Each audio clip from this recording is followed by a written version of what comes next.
еду на цех. Сейчас будем отправлять машину.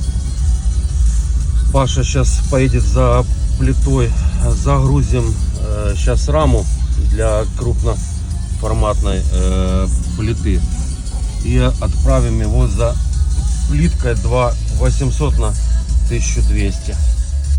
Очередной заказ на стол. Сделать стол. Так что будем ждать его потом с плитой.